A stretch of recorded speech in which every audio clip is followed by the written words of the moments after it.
এই আখনাস ইবনে শারিক একদিন আবু জেহেলকে নিয়ে লোকালয় থেকে দূরে সরে গেছে। তারপর বলল, আবু জেহেল, তোমাকে একটা প্রশ্ন করব, উত্তর দিবা? আবু জেহেল বলে, দিব। তা আখনাস বিন শারিক জিজ্ঞেস করলো, আখবিরনি আন মুহাম্মাদিন সাল্লাল্লাহু আলাইহি ওয়াসাল্লাম আসাদিকুন আম কাযিবুন। নাউযুবিল্লাহ। ওয়া ইন্নাহু লাইসা হাহুনা মিন কুরাইশিন গায়রি ওয়া গায়রুক ইয়াসমাউ কালামানা। এখানে তুমি আর আমি ছাড়া কুরাইশের কেউ নাই আমাদের কথা শুনবে। সত্য করে বলো তো, মুহাম্মদ সাল্লাল্লাহু আলাইহি ওয়াসাল্লাম কি সত্যবাদী? আবু জেহেল যে জবাব দিয়েছে, স্টেটমেন্ট শুনলে অবাক হয়ে যাবেন। আবু জেহেল বলল, ওয়াইহাকা ওয়াল্লাহি ইন্না মুহাম্মাদান সাল্লাল্লাহু আলাইহি ওয়াসাল্লাম লা সাদিকুন ওয়া মা কাযাবা মুহাম্মাদুন সাল্লাল্লাহু আলাইহি ওয়াসাল্লাম কাত্তু। কাবার মালিক আল্লাহর কসম করে আমি আবু জেহেল সাক্ষ্য দিচ্ছি, নিশ্চয় মুহাম্মদ সাল্লাল্লাহু আলাইহি ওয়াসাল্লাম মহাসত্য নবী, তিনি মহাসত্যবাদী। কোনদিন ওনাকে একটা অক্ষর মিথ্যা বলতে আমি শুনি নাই, কোনদিন তিনি মিথ্যা বলেন নাই।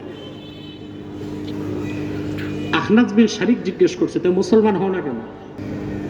বলে, তাহলে তার নেতৃত্ব থাকে না, আমার যে নেতৃত্ব কর্তৃত্ব তা তো আর থাকে না। বুঝলেন? আবু জেহেল কিন্তু সত্যটা চিনতে পেরেছিল, গ্রহণ করতে। সত্যকে চিনতে পারা এক বিষয়, গ্রহণ করতে পারা একটা। ইরাআতুত তারিক আর একটা ইসাল ইলাল মাতলুব। সুবহানাল্লাহ, সুবহানাল্লাহ, সুবহানাল্লাহ। আরেকটা দৃষ্টান্ত দিচ্ছি, সহিহ আল বুখারীর হাদিস, সহিহ বুখারী দ্বিতীয় খণ্ড কিতাবুল মাগাজি, হাদিস নাম্বার 3950। সাদ বিন মুআজ রাদিয়াল্লাহু তাআলা আনহু তিনি বলেন যে আমার সাথে উমাইয়া ইবনে খালাফের বন্ধুত্ব ছিল। উমাইয়া ইবনে খালাফ, যার উপাধি ছিল আবু সাফওয়ান।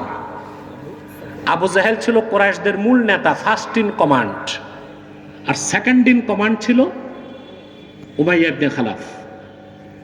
এই অসভ্যটাই হযরত বেলালকে নির্মম নির্যাতন করেছিল। তো সাদ বিন মুআজ যখন মদিনা শরীফ থেকে মক্কা শরীফ আসতেন, তার বন্ধু উমাইয়া ইবনে খালাফের বাড়িতে উঠতেন। আর উমাইয়া ইবনে খালাফ যখন মদিনা মুনাওয়ারা যেত, তো সাদ বিন মুআজের বাড়িতে উঠত। সাদ বিন মুআজ বলেন, হিজরতের পরে, হাদিসের ভাষ্য থেকে যা বোঝা যায় সেটা বলছি, হিজরতের পরে তিনি উমরা করতে আসছেন মক্কায়।